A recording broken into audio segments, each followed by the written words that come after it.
اگر کدام زنی که در دنیا به سوی شوهر میگوید ای شوهر من از تو چیزی ندیدم، بسیار است امروز این کلمات از اکثر زبان زنها صادر می شود. اگر یک روز یا یک ماه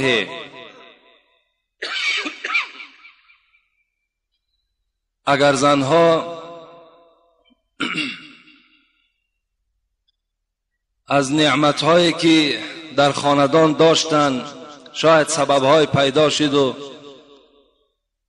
همان نانی با سیری را ندیدند، یا شاید که اون لطف و مهربانی هایی که شوهر داشت در دوام یک روز یا یک هفته اون لطف و مهربانی ها را دیگر مشاهده نکردند، در حال به سوی شوهر میگوید من از تو چیزی ندیدم. وقتی میگوید این سخن از زبان زن صدا داد، احبط الله عملها 70 سنه ولو كانت تصوم و تقوم اللیل. پیغمبر خدا گفتند این زن در جواب این سخنی که به سوی شوهر گفتند 70 ساله عبادتشان برباد دادند، اگر چندی که روز روزدار بود شب به نماز بود. سلام دوستو، بسیاری شما از پروستاتیت تقصیر میکشیده. مرحمت برادرها، به شما توصیه میکنم полноценный کورس лечения برای پروستاتیت. انشالله که هم مردونگی به خود میکنه، همچنین ژلانی هم خوبگی خوب میکنه، هم برای گرده، معده، قد رودها به حد افکتیو نه. تریلیبوس ماسین، دو دونه روغن خیلبا، یک تا قیصل هندی، دو پاچکا فیتو سویچا. غیر از این شرکت شفافارما برای شما هیجامای بپوز را پیشنهاد مینماید. کسانی که در شهر مسکو قرار دارد هم رفته هیجامه کنند، هم داروهای خود را دسترس نماید. مرحمت. سلام علیکم رحمت الله و برکاته. همه کسی نازه سوزین. اینا ما از سرحد قزاقستان گشتیم. اینا بچه‌ها چخیر رفت آمدگی خودشون ای آواز خودشون بشنوین. اینا سلام علیکم بچه‌ها. اینا شکر خدای نرفتیم اومدیم. اینا میز داکمنت همین یه ماشین قطعی رفته اومدگی. همین یه ماشین خودش میگذرونه، با خودش عبرت نمیگیرن میبیاین. این تلفن‌ها پراویر کنه میکنن، یگام چه پراویر کنه میکنن. تنج رفتیم اومدیم.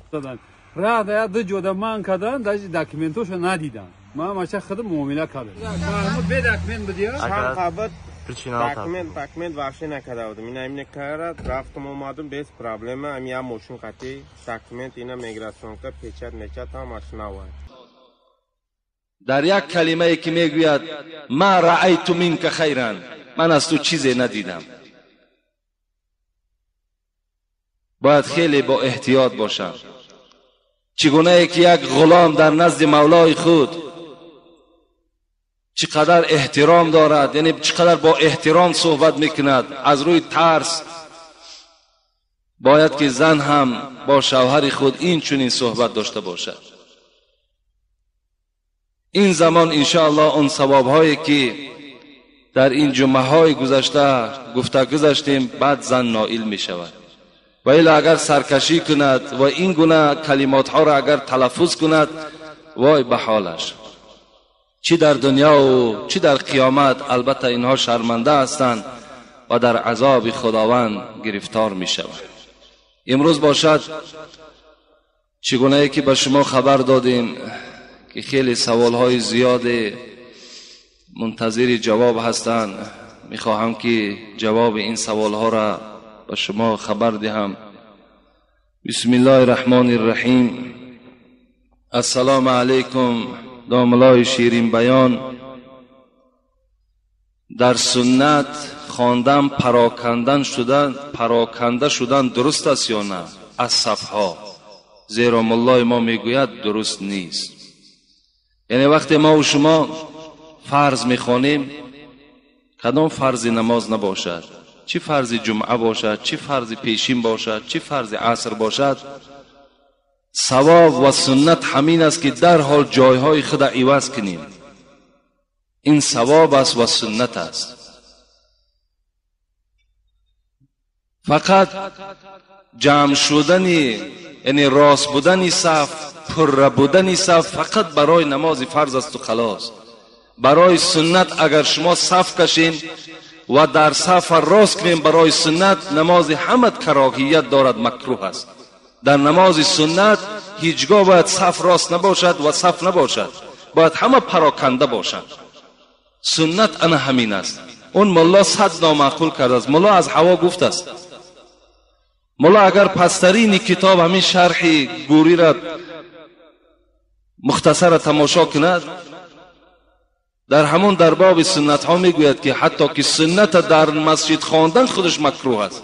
سنت باید در خانه خوانده شود.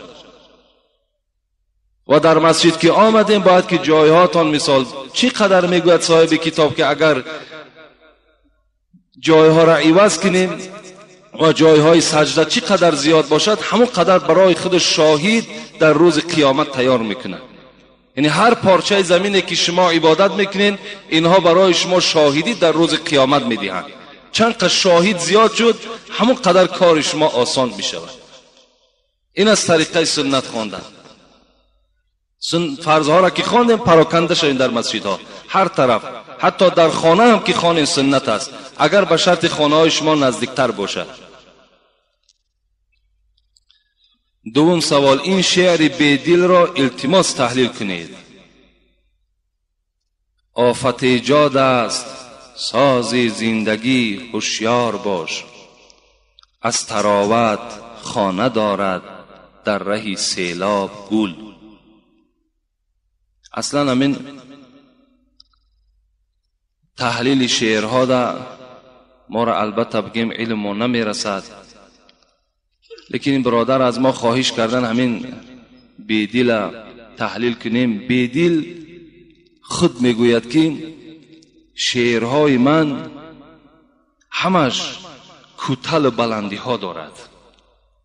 این شعر مرا، نظم مرا با خود کوتاهی ها و بلندی ها دارد. یعنی شما قوت تحلیل او را ندارید. لیکن به هر حال من میگویم که معنای این شعر این است که آفت ایجاد است ساز زندگی هوشیار باش. حضرت میگوید آفت ایجاد معنای که یعنی زندگی انسان از آفتهای زیاد عبارت است. ای انسان هوشیار باش. یعنی در حیاتت ای انسان تو بی‌نهایت آفتهای زیاد میبینی. آفت ایجاد است ساز زندگی هوشیار باش. هوشیار باش که زندگی شما آفت ایجاد است، یعنی آفت ایجاد میکند. یعنی روز به روز آفت ها و روز به روز مشکلات و مشقت شما زیاد میشود در زندگی. از طراوت خانه دارد در رهی سیلاب گل. طراوت گفته اصلا معنای تر و تازگی را دارد. طراوت تر و تازگی. میگوید که گل برای آنه که همین تر و تازه بماند، خانه دارد در رهی سیلاب گل. همین رهی سیلابه را، رهی سیلاب یعنی رهی سیلابه آب، همین گل برای آنه که تازه بماند، دائم شکفته بماند، برای همین تازگی و حیات بردوامش همین رهی سیلاب برای خودش اختیار کرده است.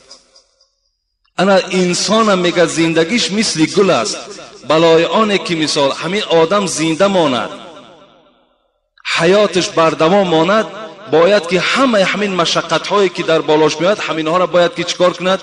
تحمل کند و روپرو شود. چگونه که گل از سیلاب یعنی از آمدن سیل عذاب دارد، مشقت دارد. این از همین معناش باور میکنم دیگر از این ممکن که دیگر تحلیلی نداشته باشه.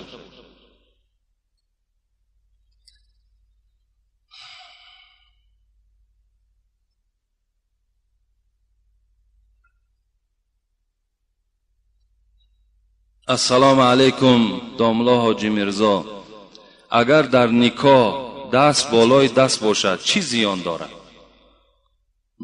یعنی نکاح وقتی که نکاح صورت میگیره در خانه کدام از مسلمان های ما و شما، بعدن همونجا مردم تکلیف میکنند که دست ها را راست مانید، یعنی بالای زانو هاتون در راست مانید، نه جنبین نه خندین، دیگر اینا دروغ هستند.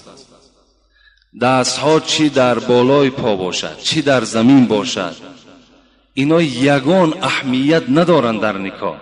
برادرای عزیز، ندارن، اینها هیچ معنی ندارن. دست در بالای دست نباشد. برای چی؟ برای که نکاح قلف میشیده است، برای که مثال همین بچه نکاحش مثال عاقبت زندگیش ویران است وقتی اگر دستی ما در بالای دستم باشد. اینا دروغ هستند. برادرای عزیز، حتی در نکاح میگن که قلنفر نیارین که زندگی آدم تیز میشود، زندگیش ناخوب میشود، زندگیش دیگر. باور کنید اینا ضعیفی ایمان ما و شما را نشان میدن. اینا یک سفسطه های هستند که در همین دین ما و شما داخلشان کردگیند. باور کنید کدام بگیم یگان کثافت و بدبخت جایگیر کردگی است. ما و شما را چنان ترساندن که حتی از قلنفر میترسیم که اون که نعمت خداست، اینا باید که انسان خورد آخه، چی در نکاح، چی در توی، چی در کدام معرکه نباشد. اینا دروغ هستند. اینا را باور نکنید. اگر شما با اینا اعتقاد داشته باشین و همین رسم و همین بگیم جاهلیت اگر جاری کنین، شما گناهکار میشوید. اینا دروغ هستند، باور نکنین. همان برادرایی که مثال نکاح میبندن و میگویند که دستات باید روی دست باشد و دیگر باشد، اونا از همه مهمترین همین که همون شو عروس پرسن نماز میخوانی یا نه. نکاحی که مثال عاقبتش اگر بخواهد که نیک باشد، زندگی که اگر خواهد که عاقبتش خوش باشد، از همون جوان دختر و جوان پسر بپرسن که تو نماز میخوانی یا نمیخوانی. این ضلول است. اون دادن قلنفر و دست در بالای دست گذاشتن و دیگر این سوزن زدن، اینها همه دروغ هستند. اینا را باور نکنید. اینا فقط از همون فتواهای زنکای هستند. همون مردهای زنکلانی که همون زنهاشون همین وظیفه را در گردنشون میگذارن، انا از همونا پیدا شده است. اینا را شما اهمیت ندید. نگذارین همون زنهایی که در پیش شما آمده پشت همون کستون و مثال همون بگیم لباس شما را سوزن میزنن. اینا معنی ندارن، شما را گناهکار میکنن. در کدام کتاب است همین؟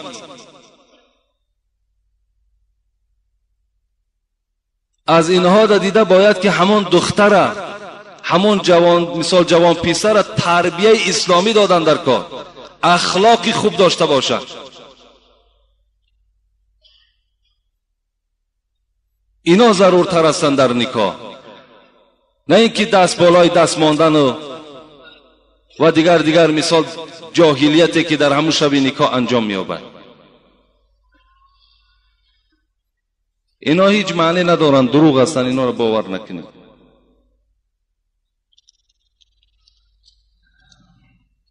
السلام علیکم. که حاجی میرزا 5 سوال کردن. همین یک سوال 2 سوال کنین. بعد به نهایت بعضی برادرها تمام زندگیش 3 ورق 4 ورق می نویسد. ننویسین، همون مختصرا همون سوال بگو، چیزی هست قوت مرسی جواب میگیم، نشد میگیم پیش دیگر کس را. آیا بشیر نان مزارها قسم خوردن چه خیلی است؟ شرک است. کسی که اگر به نان قسم میخورد، به شیر قسم میخورد، به مزارها قسم میخورد، اینها در گناهکار میشود، بی نهایت گناهکار میشود. باور کن از ترک نماز در حتی که گناهش بزمین‌تر است. کسی که به نان قسم میخورد یا به شیر قسم میخورد یا به مزار قسم میخورد، رسول اکرم گفتند کسی که اگر به غیر خدا قسم میخورد وای شرک در خدا آورده است، وای مشرک است. اینا در باور اینا قسم نیستند. قسم فقط والله بالله تالله، انا همین 3 قسم است. اینا در قسم خوردن شما گناهکار میشین. دوم، از جایش میخیزد یا پیر میگوید، آیا این چه خیل است؟ اینم نادرست است. پیری وای چی قدرت دارد؟ انسان باید که فقط با نام الله نشیند، با نام الله از جای خود خیزد. فقط وقتی از جاتان میخیزین پیر دارین، خدا پیرتان رحمت و مغفرت کند. پیری تو اون قدرتی را ندارد که ترا از جای خود خیزاند و در جای تو نشیند. این قدرت پیری تو ندارد. فقط باید که ما و شما الله گفته از جامان میخیزیم، الله گفته در جامان می نشینیم. همه با قدرت الله است. سوم، آیا با زن خود در حمام خانه یک جای غسل کردن درست است؟ البته سنت است. سنت است که باید در حمام مرد همراه زن خودش غسل کند. اون زن وظیفش همین است که بدن شوهر را تازه میکند، میشوید، پاکیزه میکند، بعد دعای شوهر را میگیرد. این سنت است. خوش به حال همون زنهایی که پیش از آنه که مثال مرد اراده حمام دارد با همراهی همون شوهرش حمام میرود و مثال بدن شوهرش صابون میکند، بدن شوهر مثال پاکیزه میکند، تازه میکند. خوش به حال او زن. این سنت است. چهارم، آیا زن میتواند که مرغ یا دیگر حیوان را ذبح کند؟ میتواند. زن حقوق دارد که مثل مرد چگونه که مرغ از کدام حیوانی نباشد ذبح میکنیم، کار در دست میگیرد، بسم الله الله اکبر میگوید، ذبح حیوان میکند. این جای منش نیست. پنجم، آیا زن سر مرد را تراشیدن ممکن است یا نه؟ تراشیدن البته درست است. یک جوان گفت که ما در کدام قشلاق زندگی میکرده است، گفت وقتی همون زن من گفت وقتی سر ما تراشید، ملا گفت که الکی زن به تو چی شد؟ طلاق شد. این هم خیلی ملاها هم هستند. حالا که آخی را بگیم همش وظیفه زن غلط نیست، آخی وظیفهش هم که نباشد کردنش سنت است. همون تیغ گرفت یا همون لیزور را میگیرد مثال سری مرد می تراشد، چی جای گناه است؟ تراشیدن 100% درست است، باکی نداره، بلکه ثواب میگیرد.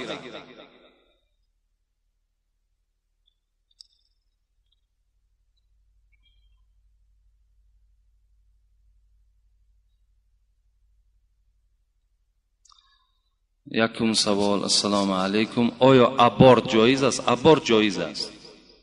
ابورت کردن یعنی در زنها میگویند تا 4 ماهگی اگر زن خواهد که مثال همون شکم بدگیش تازه کند، حقوق دارد، اسلام هم رخصت میدهد که رفته تازه کند. لیکن 4 ماهگی شد الکی جان در بدن این کودک در آورده می شود از روی آیت ها و احادیث های پیغمبر. این صورت در وقتی که وای ابورت میکند الکی همچه قاتل نفس به حساب می رود، یعنی همچه آدم کش به حساب می رود. برای تا 4 ماهگی اگر مثال خواهد همون زن یگان سبب های داشته باشد می تواند که ابورت کند، اینجا گناهگار نمی شود. دوم، یک داملا مهمانی آمده بود، گفت که با میکروفون گپ زدن حرام است. همون مهمانی چه کند؟ ما به مهمان هم خودمون میدونیم شکر خدا که با میکروفون درست است یا نادرست است. فتوای مهمان ما در کار هم نیست. شکر خدا هم کتابی جمع کردیم داریم که دیگر نه با مهمان در کارمانه، نه مولوی و نه اولیا. شکر خدا همش حل است. الحال یگان کمبودی الحمدلله در بین داملاهای ما و شما نیست، همه مسئله جوابش مییابد. برای همین هر مهمان که آمد همون مهمانیش کند، دیگر میکروفون حرامه، دیگرش حرام است، این حرام حلالش هم خودشون حل میکنه. اگر میکروفون حرام باشد همون خانه همون ملا رفته بینه که همین گازی که میسوزیم که همین گاز هم حرام است. خب برای دوره پیغمبر در گاز نبود. این چراغایی که خانه در شب در میتیم اینا حرام هستن. خب دوره پیغمبر در چراغ نبود. این جلک ها دوره پیغمبر در نبود، پوشیدنش حرام است. خب اون ماشین هایی که میشینن راحت کده رفته آمده استن اینا هم حرام هستند. برای نمو ملایی که انمی را میگد حرام است، برای ما حلال است. چی جای حرامی دارد وقتی که صدای مرا اطرافی ها همه میشنوند؟ چی جای حرامی دارد؟ اینا همون ملاهای هستند که بیچاره تا حال چشم شورانک شدن. آن چیزی که در همون پیش دیدن کتاب قدیمینه همون را قپیده ایستادگی، دیگر این پیشرفتی دنیا و زمانه به اینا هیچ دخالت نداره. همون ملا کار شکند برود، دیگر مهمانی شکند. سلام علیکم داملای عزیز. زنی اکه را گرفتن درست است در اسلام یا دادر؟ زنی اکه را بعد وفات اکه یا دادر درست است؟ اگر مثال وقتی که برادرت از دنیا میگذرد یا دادرت از دنیا میگذرد، یعنی الکی زنی او برای تو بیگانه می شود، اسلام رخصت میدهد که چی زنی اکه باشد چی زنی دادر باشد در نکاح خود دراری. اینم به خاطر همون فرزندهایی که باقی مانده است. اگر فرزندم که نداشته باشد رخصت است که همون زن از اویی که در بدر می شود و دستی به زنا می زند و مثال شأن شرف همو اولاد می ریزاند، اگر همو برادر یا اکه‌ای که وی در نکاح می دارد این جایز است. این سخن خدا و پیغمبر است، درست است، یگان باکی ندارد.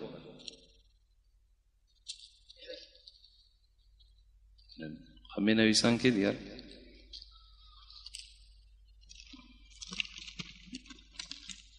السلام علیکم و رحمت الله و برکاته. اینجا خیلی تعریفات کردن، تعریفات چه نمیخوانیم. من از شما یک خواهش احترام دارم که من در قشلاق کارزی بالا ملا سلطانی میگویند در آنجا استقامت میکنم. من آدم‌های را میبینم که کارهای ناشایسته را میکنند و گپ‌های هرخیله میگویند. من باشم به آنها گفتم و میگویم که شما یک بار عقلا امر معروف را گوش کنید یا اینکه شنوید، بعد میفهمید که در دنیا چی گپ و خبر است. وایها باشند مرا سرزنش میکنند و ملاها را تحقیر کرده دشنام میدهند و میگویند که دنیا از دست ملاها جزیر شده است. از شما حاجی محترم خواهشی ضرور دارم که در حق این بدبختها چی گفتنی دارید؟ مرحمت با طور آشکارا پاسخ دهید. البته مثال سخن اینها هم از یک جهت حقیقت دارد. چه حقیقت دارد؟ در اصل همین مردمی که اعتقادشون از ملاها پریده است دیدن که بسیاری ملاها اصل نامشون ملا بوده است. اصل نامشون ملا بوده است، در اصل ملا نبودند. ملا باید که دائم خدمت بر اسلام کند و دائم دلسوز اسلام باشد. وقتی میبینن همین گپ‌هایی که ملا را به گفتش بکن به کردش نکن، اینا هم از دست همون بعضی ملاهایی که گفتن و نکردن ان همین مقاله ها پیدا شد. باید ملا هستی اصل ملا شو، حقیقت گفتن بگیر. اگر چنده که ملامت زیاده میشنوی، هزار اگر خط پرده پوش کنی، هزار اگر با چین دل همو کلان ها هم که کار کنی، همو روزی که اگر یا تبدلات شد اولین آدم نابود میکن تا هستی. دیگر آفتاب به دامن پشانده نمیشد که کن من ملا نیستم گفته و او حالت دخت پنهان کنی، اولین نفر میکشن تا هستی. برای همین چیکار کردن در کار؟ همین ملا میشه ملای اساسی شد. ملا نمیشه این مثال با سله و با کله و با جیلک و با منافقی مثال راه یافتن در بین مردم بسیار بسیار گناه کلان است. امروز تمام ملاها را از پشت مثال یک ملا یا دو ملا تحقیر میکنند. به خاطر چی است؟ به خاطر که همون ملا در اصل مثال ملا نیست، همون نام ملاگی دارد. شاید مسجد نمی رود، شاید که خیر خدایی شود بعد مثال مسجد ها رود. همون ملا مثال معرکه های می شود که اسلام او را رخصت نمی دهد. مردم اینا که می بینن اعتقادشون از ملا می پرند. لیکن اصل شما هیچ گام اعتقاد شما از پیشواها و ملاهای شما دور نشود. ملاها در بین شما برادرای عزیز مثل همین چراغی که روشنی میدهد مثل همین است. و ملا البته به البته در نزد خدا هم قدر دارد، باید در نزد شما هم احترام داشته باشد. کسی که مثال دشنام میدهد اگر از جهت نافهمی باشد و یک سبکی دارد، لیکن کسی که اگر دیده و دانسته ملا را بد میبیند و مثال دشنام میدهد، این حالت اوی گناهگار میشود. من چیز دیگر نمیگم برای این.